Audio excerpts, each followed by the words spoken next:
इस नई गहन चर्चा में बहुत बहुत स्वागत है। आज का जो विषय है ना, वो सिनेमा और अभिनय की दुनिया से जुड़ा जरूर है। हाँ, सिनेमा से।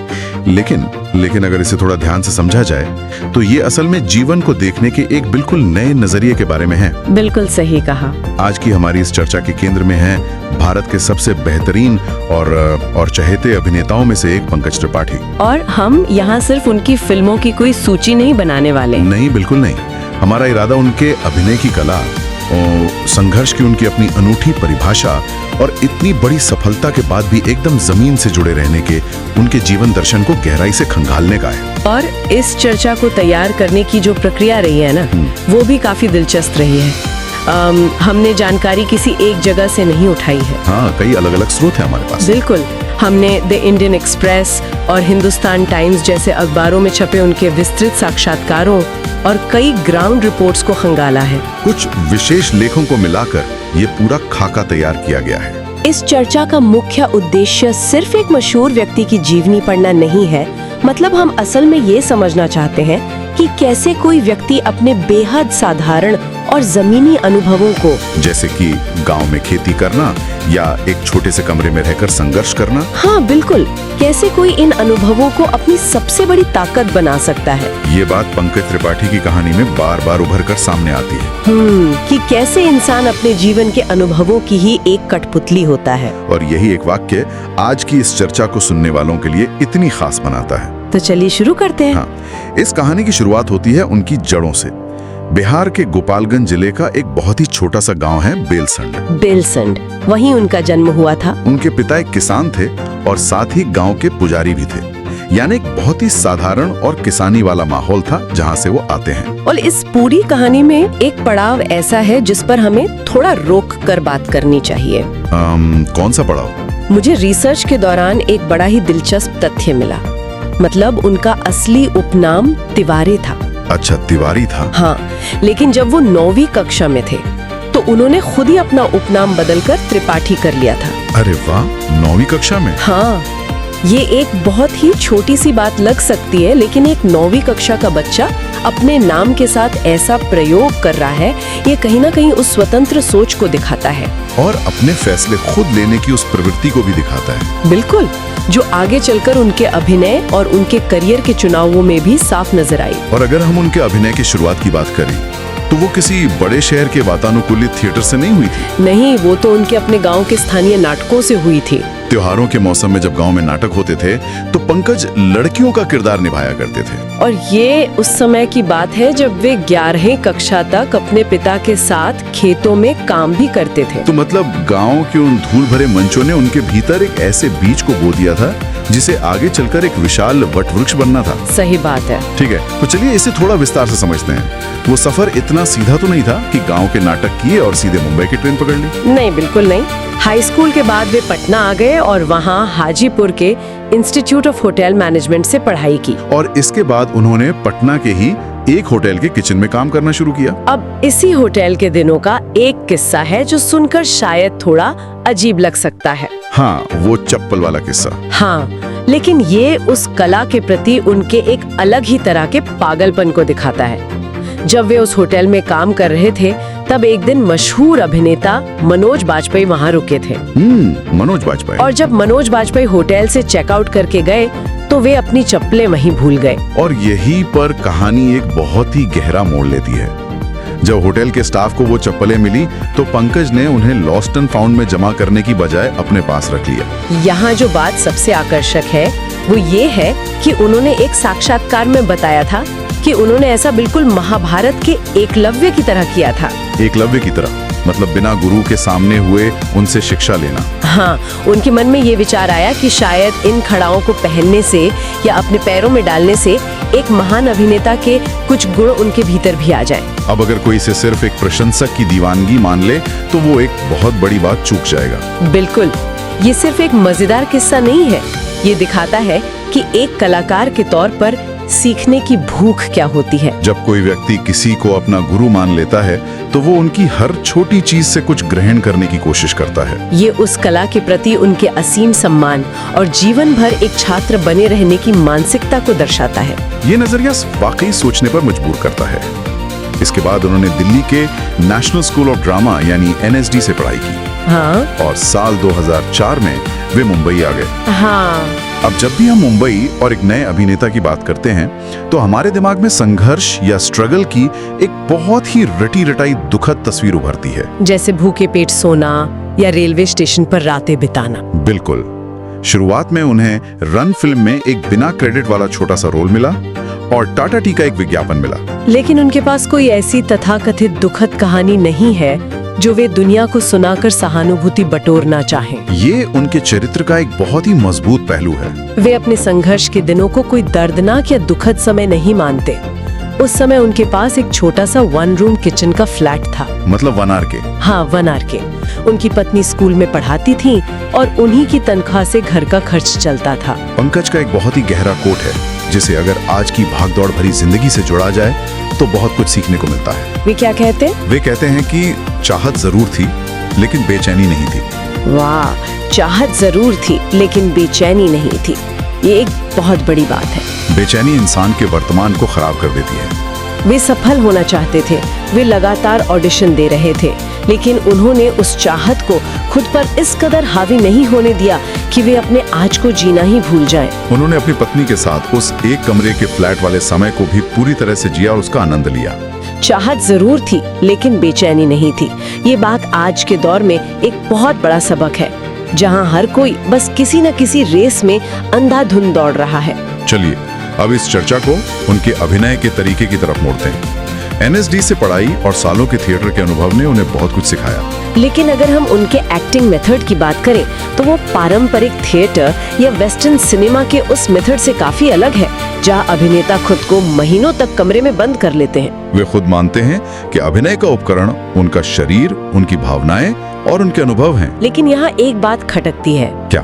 अगर उनकी आवाज, बात करने का लहजा और बॉडी लैंग्वेज लगभग हर फिल्म में एक जैसी ही रहती है, चाहे वो कालीन भैया हो या माधव मिश्रा, तो फिर वो किरदार पर्दे पर इतने अलग कैसे महसूस होते हैं? हाँ, ये सोचने वाली बात है। कहीं ना कहीं कुछ तो ऐसा है जो बहुत ही बारीकी से बदल रहा होता है। यही वो जगह है जहाँ उनके ऑब्जर्वेशन यानी लोगों को बारीकी से देखने की कला काम आती है। वे अपने किरदारों में एक टेक्सचर लेकर आते हैं। मतलब उनका किरदार कोई सपाट चित्र नहीं होता, उसमें कई मनोवैज्ञानिक परतें होती हैं। एक अभिनेता के रूप में वो अपने गांव के खेत, किसानी के दिन, पटना के होटल का किचन और मुंबई के उस एक कमरे वाले फ्लैट के अनुभवों को अपनी याददाश्त से बाहर निकालते हैं और उन्हें अपने किरदारों की आंखों और उनकी भाव भंगिमाओं में पिरो देते हैं। जब वे कोई किरदार निभाते हैं तो वे सिर्फ संवाद नहीं बोलते, वे यह तय करते हैं कि वो किरदार किस तरह की मानसिकता से हरा है। ये जो टेक्सचर है वो उनके अपने जमीनी जीवन के हजारों चेहरों को पढ़ने का नतीजा है। यहाँ बात सच में बहुत दिलचस्प हो जाती है और शायद यही कारण है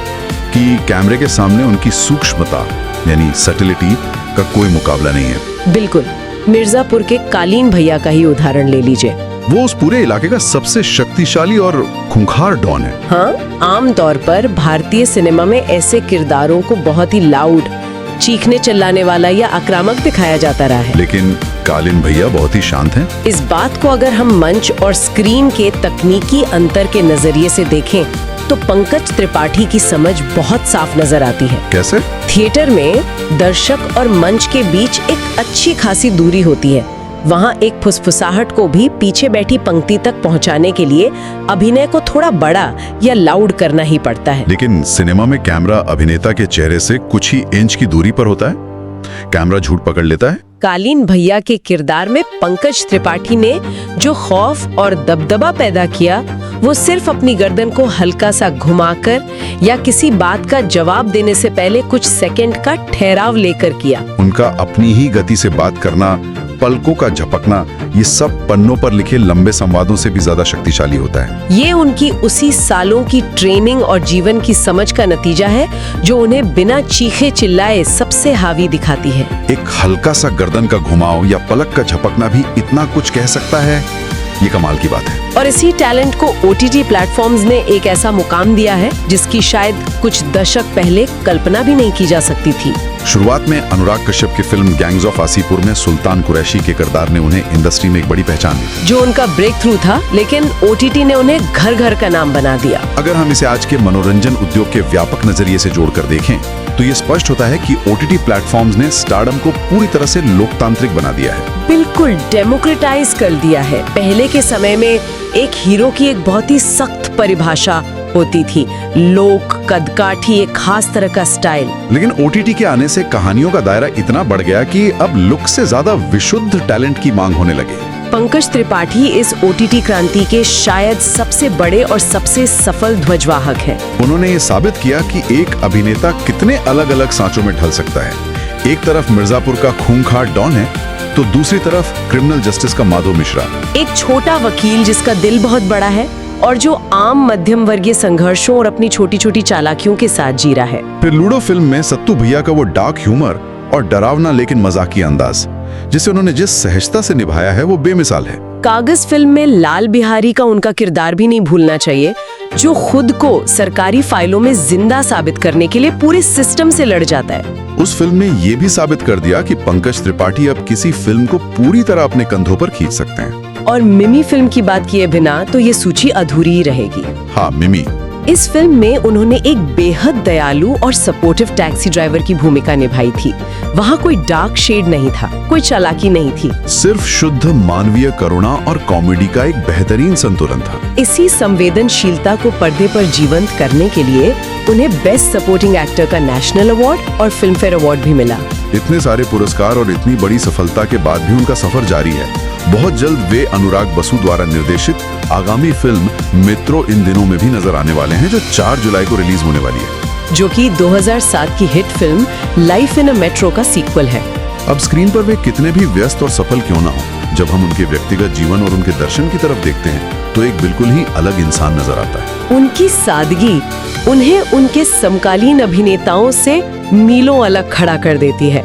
जब कोई इतनी शोहरत हासिल कर लेता है तो अमूमन उसका रहन सहन, उसके शौक सब बदल जाते हैं। लेकिन पंकज त्रिपाठी आज भी अपनी असलियत से उसी तरह जुड़े हुए हैं जैसे सालों पहले थे। उनकी इस सादगी के कुछ किस्से तो सच में चेहरे पर मुस्कान ले आते हैं। उदाहरण के लिए उनके जन्मदिन का किस्सा ही ले लीजिए। हाँ, वो बहुत दिलचस्प है। कई स्रोतों के अनुसार उनके जन्म की कोई एक पक्की तारीख नहीं थी।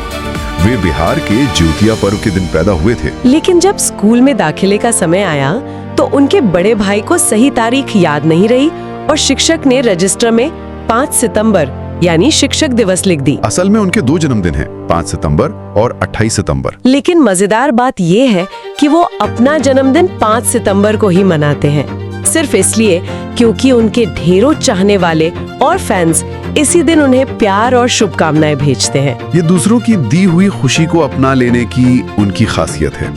इसके अलावा आज के इस डिजिटल दौर में जहां पूरी दुनिया सोशल मीडिया और खासकर व्हाट्सएप पर चिपकी रहती है, उनका खुद को इन सब से दूर रखना भी बहुत कुछ कहता है। एक इंटरव्यू में उन्होंने इसका बहुत ही सीधा और तार्किक कारण बताया था। उन्हें व्हाट्सएप ग्रुप से अजीब सी उलझन होती है। उलझन कैसी? उनकी आदत है कि अगर कोई मैसेज आता है तो उन्हें लगता है कि तुरंत रिप्लाई करना उनकी नैतिक जिम्मेदारी है। अब सोचिए, जब ग्रुप्स में लगातार दर्जनों मैसेज आते हैं तो वे इसे एक मानसिक बोझ की तरह महसूस करते हैं। और बिना बताए ग्रुप से बाहर निकल जाना यानी लीव ग्रुप करना उन्हें असभ्य लगता है। इसलिए अपनी शांति बनाए रखने के लिए उन्होंने सबसे आसान तरीका यही निकाला कि वे व्हाट्सएप का इस्तेमाल ही कम कर दें। आज भी वे लोगों से बात करने के लिए सीधे फोन कॉल करना या साधारण टेक्स्ट SMS करना ज्यादा पसंद करते हैं। ये छोटी सी बात हमें ये बताती है कि वे दिखावे या डिजिटल दुनिया के उस अदृश्य दबाव की बजाय वास्तविक और सच्चे मानवीय संवाद को कितनी अहमियत देते हैं। और इसी असलियत की वजह से उन्होंने आज तक कोई PR एजेंसी भी नहीं रखी है। फिल्म इंडस्ट्री में हर अभिनेता को एक प्रोडक्ट की तरह बाजार में पेश किया जाता है। उसके इर्द गिर्द एक झूठी आभा रची जाती है। लेकिन पंकज त्रिपाठी का साफ कहना है कि वे कोई प्रोडक्ट नहीं है, वो एक कलाकार है।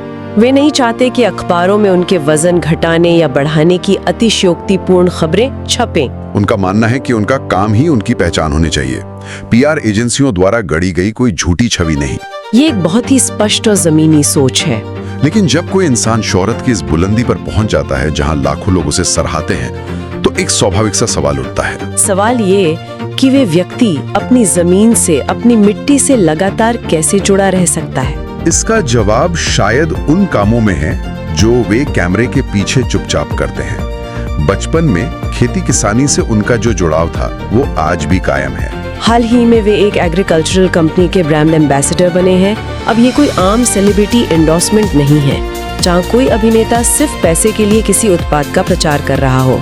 वे इस पहल से इसलिए जुड़े क्योंकि वे खुद एक किसान परिवार से आते हैं और उन्होंने बहुत करीब से देखा है कि भारत में किसानों को जमीनी स्तर पर किन समस्याओं का सामना करना पड़ता है। सही समय पर सही जानकारी का न होना किसानों की बहुत बड़ी समस्या है। और वे इस मंच के जरिए किसानों तक आधुनिक तकनीक और जानकारी पहुंचाने में मदद करना चाहते हैं। उनकी यह जिम्मेदारी सिर्फ खेती तक सीमित नहीं है। उनके स्पष्ट और साफ सुथरे अक्स पर आम जनता के इसी भरोसे को देखते हुए भारत निर्वाचन आयोग ने उन्हें अपना नेशनल आइकॉन बनाया है, ताकि वे मतदाताओं को उनके अधिकारों के प्रति जागरूक कर सकें। इसी तरह national payments corporation of India यानी NPCI ने भी उन्हें UPI सेफ्टी एम्बेसडर नियुक्त किया है। और इन सब से ऊपर अपनी माटी का कर्ज चुकाने का उनका जो तरीका है वो बहुत ही मार्मिक है।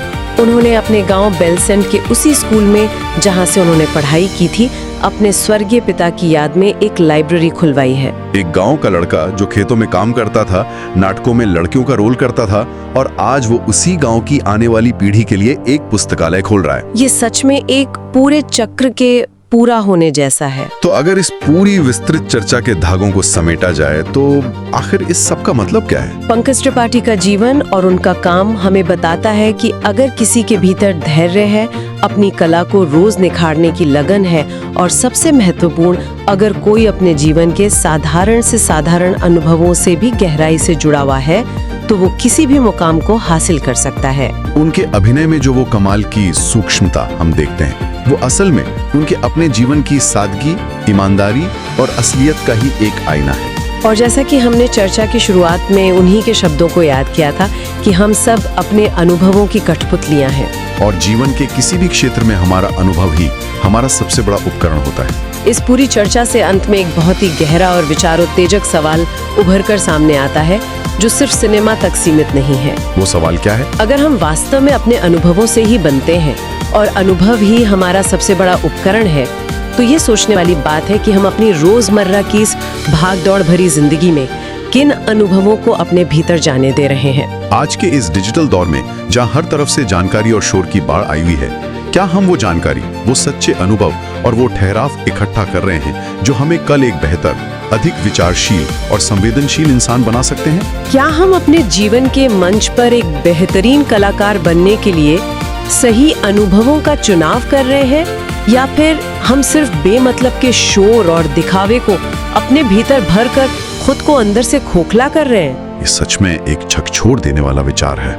हर किसी को खुद से ये सवाल जरूर पूछना चाहिए कि हम अपने जीवन रूपी उपकरण में किस तरह का संगीत और किस तरह के अनुभव भर रहे हैं, क्योंकि अंततः वही अनुभव हमारे व्यक्तित्व को आकार देंगे, बिल्कुल वैसे ही जैसे एक छोटे से गांव और एक कमरे के फ्लैट के अनुभवों ने पंकज त्रिपाठी को सिनेमा का एक अनमोल सितारा बना दिया। इसी विचारोत्तेजक सवाल के साथ हम आज की इस गहन चर्चा को यहीं विराम देते हैं। इस पूरी चर्चा को सुनने वालों के लिए ये उम्मीद है कि इससे न केवल एक बेहतरीन अभिनेता के जीवन और उनकी कला को गहराई से समझने का मौका मिला होगा, बल्कि अपने स्वयं के जीवन और अनुभवों को देखने का भी एक नया और साफ नजरिया मिला होगा। इस सफर में साथ जोड़ने के लिए बहुत बहुत धन्यवाद।